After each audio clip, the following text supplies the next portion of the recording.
Welcome to the Big 12 Insiders, your Big 12 sports show. Here's your host, Brien Hanley. Hey, everybody, what's going on? This is your man, Big B, Brien Hanley. Welcome back to Big 12 Insiders. I made it. Fitz didn't think I was going to make it, but I absolutely made it. And I wasn't going to let you guys down. Now, don't get me wrong. It was a long night. It was a long, fun night, but I am here, and we got a show to do, ladies and gentlemen. We got the game of the week that we are talking about this week in the Big 12 Conference. A couple games, that are intriguing, but the game of the week for me, and probably for most people, the game of the week in the entire country is Cincinnati traveling to Utah. So we're going to break that game down, give you the prediction and why. So make sure you stick around to the end of this. But before we get started, remember to like, follow, subscribe, continue to get in the comments, and always hit the notification bell so you know exactly when Big 12 Insiders content comes out. So without further ado, let's get into this. So first things first, there's a couple of other games that, like I mentioned, that are worth mentioning within the conference. Texas Tech traveling to Kansas State. Look, Texas Tech to me, it looks like they're trying to put their foot down. They got a big one next week, against BYU. There's no doubt about that. However, I don't think they can overlook this game going to Manhattan. They haven't fared that well in Manhattan over the years. But this is a different animal. The Texas Tech is a different animal. Look, Kansas State is playing their best football of the year. But here's my thoughts on it. A lot of people at the beginning of the year thought this would be the game, the best game in the Big 12 this year. High expectations. But as it's played out, Tech is better than what me, you, and what most people thought they were going to be. I think that's true. And Kansas State isn't nearly as good as what people thought they were going to be. And so even though Kansas State is playing its best football, I don't think that's going to be enough. I think Tech is 2 touchdowns better than they are. 2 touchdowns. Moving on, Arizona State, look, they're not going to win this game. They're going to Iowa State. I say they're not going to. I don't believe they are. Sam Leavitt is out. We've seen what that team looks like without him. And look, they're still in the race. They are still in the Big 12 race with 2 losses. Iowa State's playing spoiler. I just don't see Arizona State being able to go on the road and get this victory. I just don't see it happening. Doesn't mean it can't, because Iowa State, again, another one of those teams that we thought was going to be really good at the beginning of the year and started out pretty good, but I called them a fraud. People got mad. I'm not backing off of it. It is what it is. It is what it is. But they have the opportunity to play spoiler. I think they actually do, because I don't think Arizona State can go on the road without their starting quarterback and beat Iowa State. I just don't think that's the case. But moving on to the game of the week, people. Look, Cincinnati has done a lot this year. I think they have, and I think this is easy to say, that they have exceeded expectations for what people thought. Now, there's a lot of insiders and people at Cincinnati, when you just looked at their schedule, they were like, actually, guys, I think this is where we probably thought we were going to be, which is bold, but it's not a hot take. It just isn't. You look at their schedule and you're like, okay, I can see that. I can see that. So this is where we are with it. So, but they have done a very good job of what they do. On offense, they are so balanced. They run it, they throw it, and equally they spread the ball around. They don't just throw the ball to one guy. You know how a lot of teams, they throw the ball well, but they throw it the majority of the time to one guy. That is not the case with Cincinnati. It's equal opportunity, which makes them so dangerous, because you can't just key on one person, because if you do, several others have an opportunity to beat him. Now, here's the thing. Evan Pryor being out, that's troubling. I mean, he's their leading rusher, but it's not by a lot. Again, when they run the football, they're so balanced. Tywee Walker, I think he's got an opportunity to do something here. I think he's capable of running the football 25 times. I think he's going to do that. But Brendan Sorsby also runs it as well. I think the balanced attack They're not going to deviate from that. They're going to continue down that path. But more for sure is going to be on the shoulders of Brendan Sorsby with Pryor out.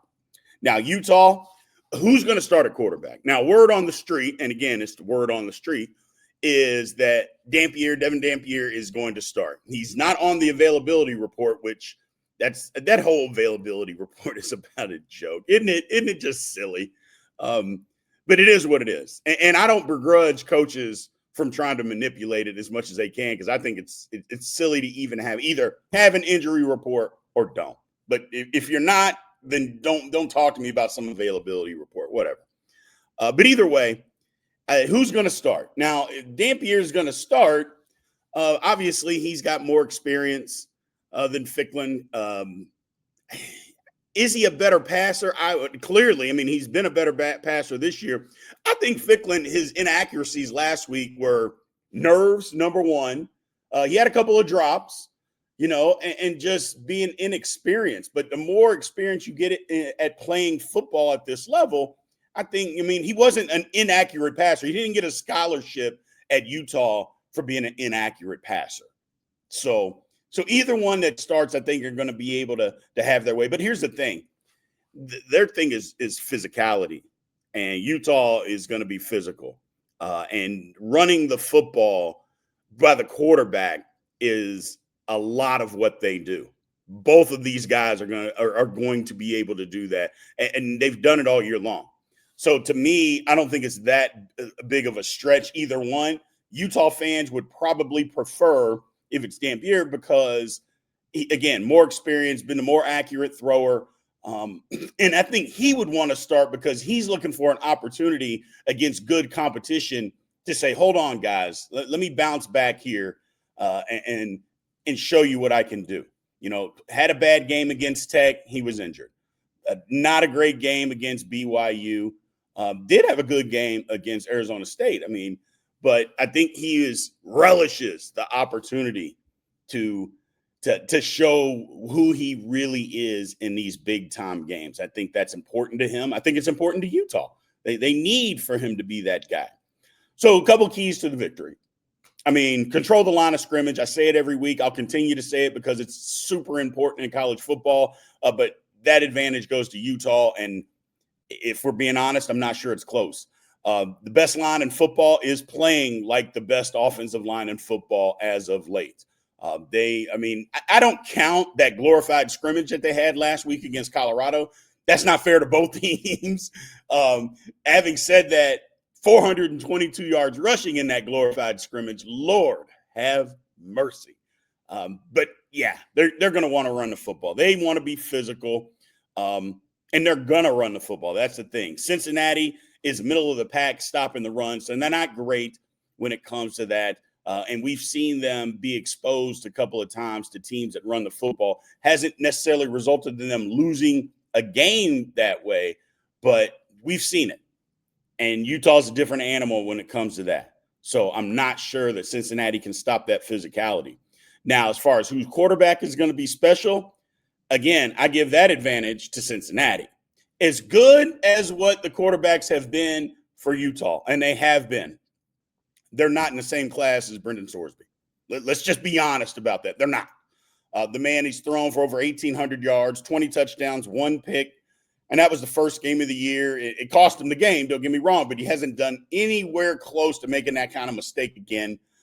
Brendan Sorsby is a dark horse, long shot, Heisman candidate, and I can tell you one thing. If he plays well in this game and they win, his name will start being talked about nationally as far as being in the Heisman. There is no doubt about it. He's been that good. Doesn't mean that Utah doesn't have quarterbacks. We just went over, who plays for their position. But the advantage in this, again, as far as what quarterback is going to be special or needs to be special, let me say that, because we don't know who's going to be special. But looking in at the game, who's done it, Sorsby is better than those guys. He just is. He may not play better, but he is definitely better. So, again, going into the game, the advantage clearly has to go to Cincinnati in that capacity. So, now, as far as special teams, they got to be special. They got to be special. That hidden yardage, punt return yardage, kickoff return yardage, can you get somebody down inside the 20 and things of that nature? I'm going to give that advantage to Utah. They're a little bit better in the punt return game when it comes to that than Cincinnati. Cincinnati's near the bottom of the conference, so it's tricky. But I would give Utah the advantage there. And again, there's a lot of different things like turnover margin. Cincinnati is 47th in the country at plus 0.3. Utah, on the other hand, is 86 at minus 0.3. So a little bit of a difference there. But that matters. That matters in a game like this. They're evenly matched, balanced football teams. But as I get to my prediction, I don't know, guys. I'm just having a hard time seeing how Cincinnati's going to win this game. There doesn't mean that there's not a path for them to win, okay? And there's more than one way for them to win. I mentioned before how balanced they are, and if they can come up with a great game plan to stop Utah from being able to just run the football at will, then yes, they have an opportunity. That would be my game plan.